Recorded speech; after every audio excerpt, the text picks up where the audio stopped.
ఓం నమః శివాయ నమః. ఓం శ్రీ సమ్మక్కాయ నమః. ఓం శ్రీ సారలమ్మాయ నమః. ఓం శ్రీ మాత్ర నమః. ఓం నమః శివాయ. ప్రజలందరికీ నమస్కారము. మీనరాశి జూలై మాసం ఎలా ఉందనేది చెప్పబోతున్నాను. మరి ఈ రాశిలో ఉండవలసిన వాళ్ళకి ఏళ్నాటి శని వలన వీళ్ళకి ఏ పని కాకోకుండా, ఏ కార్యక్రమం విజయవంతం కాకోకుండా, చేతికాడకు వచ్చింది చేజారిపోవటం. మరి ఈ ఏళ్నాటి శని వలన వీళ్ళకి ఆ ప్రభావం వల్ల వీళ్ళకి ఏ పని కాకోకుండా అయిపోతుంటుంది. మరి ఆ భగవంతుడు ఇచ్చిన పవర్ అనేది కొంచెం గురుదశ ప్రారంభంగా ఉంది. గురుదశ కొంచెం ఒక 5 పాయింట్లో కనబడుతుంది. ఆ గురుదశ వీళ్ళకి 5 పాయింట్లో నుంచి వీళ్ళకి కొన్ని కార్యక్రమాలలో కొంత విజయవంతమయ్యే మార్గాలు కూడా కొన్ని కనబడుతున్నాయి. మరి శత్రువులతో చాలా విజయం సాధించాల్సిన యోగం కనబడుతుంది. మరి కోర్టు సమస్యల్లో ఎన్నో రోజుల నుంచి కావలసిన పనులు, పెండింగ్ అయిపోయిన పనులు, భార్యాభర్తల మధ్యలో సమస్యలు, కోర్టులో మీకు ఉండాల్సిన ఎలాంటి కేసులైనా కానీ విజయవంతమయ్యే మార్గాలు అనేది కనబడుతున్నాయి.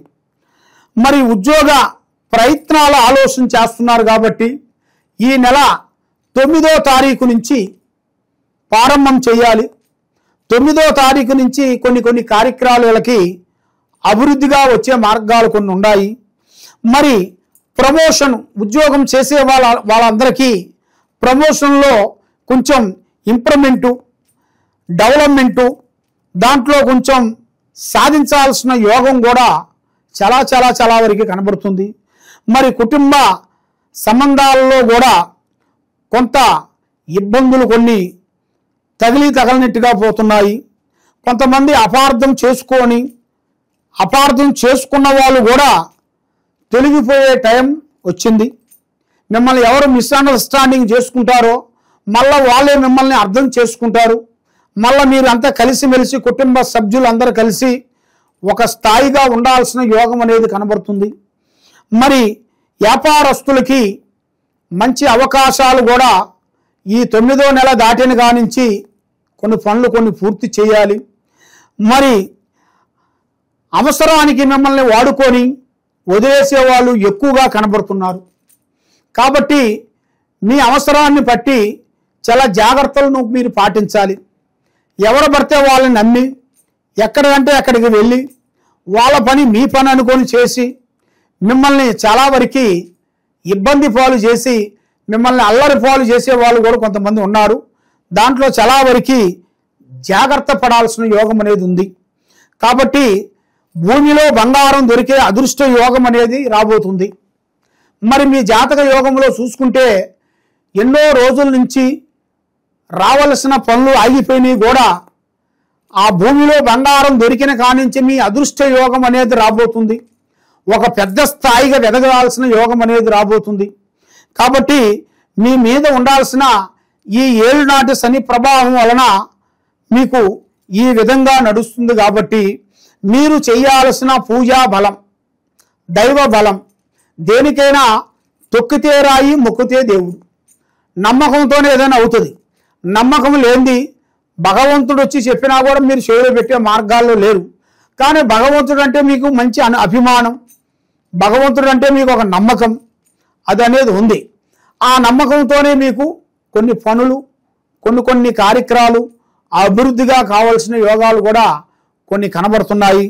మరి ఈ శని ప్రభావం వలన మిమ్మల్ని ఎక్కడ కదలనీకోకుండా ఒకే దుక్కున కూర్చోబెట్టే అంత స్థాయికి చేస్తుంది. అంటే దానివల్ల మీకు కొంత మందకం, కొంచెం మద్దం, ఆ మైండ్ మబ్బుగా ఉండటం, ఒళ్ళంతా మైకంగా ఉండటం, అలాంటిది మీ జాతక యోగములో అనేది చాలా వరకు కనబడుతుంది. ఎందువల్లంటే ఆ శని ప్రభావం వలన మీకు ముందడుగు వేయనీకోకుండా, మనశ్శాంతి లేకోకుండా, మానసికమైన ఇబ్బందులతో కొంచెం ఇబ్బంది పడుతుంటారు.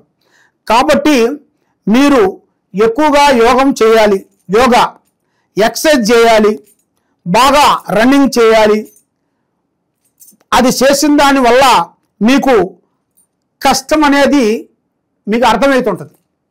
ఆ కష్టాన్ని బట్టి మీకు మంచి జరిగే యోగం కూడా కనబడుతుంది. కాబట్టి ఆ భగవంతుడు దయ వలన మీరు చేయాల్సిన కొన్ని పనులు కార్యక్రమాలు చేతిగాడికొచ్చి కొన్ని చేజారిపోవటం, మనశ్శాంతి లేకోకుండా కొన్ని ఇబ్బందులు కావటం ఇలాంటిది మీ జాతక యోగంలో కనబడుతుంది. కాబట్టి మీరు ఎన్నో రోజుల నుంచి మీ మనసులో అనుకున్న కొన్ని కోరికలు అంటే పెద్ద పెద్ద కోరికలేమి కాదు, చిన్న చిన్న కోరికలే మీరు ఆలోచిస్తారు. ఆ కోరికలు కూడా మీకు చేతికాడికొచ్చి నోటికి అందుకోకుండా పోతుంటాయి. కాబట్టి ఎన్నో రోజుల నుంచి అనుకున్న ఒక గృహ ప్రవేశం అనేది మీకు తప్పకుండా ఈ నెలలో మీకు ఎదురొచ్చే మార్గాలు కూడా కొన్ని కనబడుతున్నాయి. కాబట్టి మీరు ఏ కార్యక్రమైనా కానీ ఏ పనైనా కానీ ఏదైనా కానీ తొందరపాటు అనేది మీకు ఉండకూడదు. ఏదైనా సరే ఆలోచించి ఆచితూచి అడుగేయండి. మీరు ఎవరిని నమ్ముతారో ఆ నమ్మిన వాళ్ళే మీకు మోసం చేస్తుంటారు. మనల్ని ఎవరో దెబ్బతీస్తారని అనుకుంటాం. ఏరేవాడు మనకి తెలియనివాడు మనల్ని ఇబ్బంది చేయడు, తెలిసిన వాడే మనల్ని ఇబ్బంది పెడుతుంటాడు. డబ్బు కాడ కానీ అప్పు ఇచ్చే కాడ కానీ అప్పు తీసుకునే కాడ కానీ మనల్ని లేనిపోయిన శికాకులో ఇరికిస్తుంటారు. మన భోజనం మనం తింటున్నా కూడా మనకి మీద వాళ్ళకి వార్చక మనకు సంబంధించిన వాళ్ళ దగ్గరికి వెళ్ళి మన గురించి అంత చెడుగా చెబుతుంటారు. చెడుగా చెప్పి లేనిపోయిన సమస్యలోని ఇరికిస్తుంటారు. కాబట్టి అలాంటి సమస్యలు కూడా చాలా వరకు కొన్ని కనబడుతున్నాయి. కాబట్టి ఈ యూట్యూబ్ రంగంలో ఉండవలసిన వాళ్ళందరికీ, ఈ సినీ ఫీల్డ్లో ఉండవలసిన వాళ్ళందరికీ, ఈ మార్కెటింగ్లో ఉండవలసిన వాళ్ళందరికీ, ఈ రాజకీయము ఉండవలసిన వాళ్ళందరికీ మంచి రాజయోగం అనేది రాబోతుంది.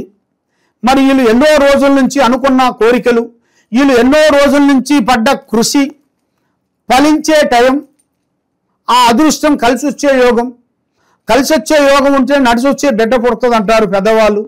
కాబట్టి అదే విధంగా వీళ్ళకి ఏ రూపంలో అయినా ఒక రూపంలో తప్పకుండా విజయవంతమయ్యే మార్గాలు కూడా కనబడుతున్నాయి.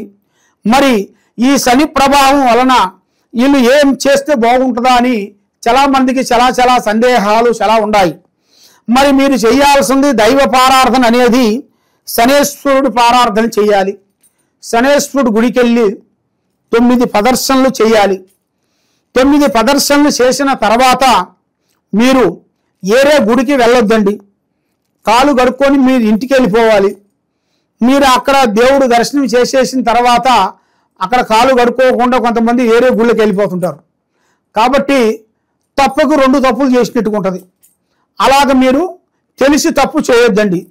తెలియక మనం ఎన్నో తప్పులు చేస్తాం, అది మనకు తెలియదు. కాబట్టి తెలిసి మనం తప్పు చేయకూడదు. కాబట్టి మీరు ఏ విషయమైనా కానీ ఏదైనా కానీ ఆ భగవంతుడు పూజా బలం చేసినట్టుకైతే మీకు అన్ని విధానాలుగా విజయవంతం అనేది కలిసి వస్తుంది.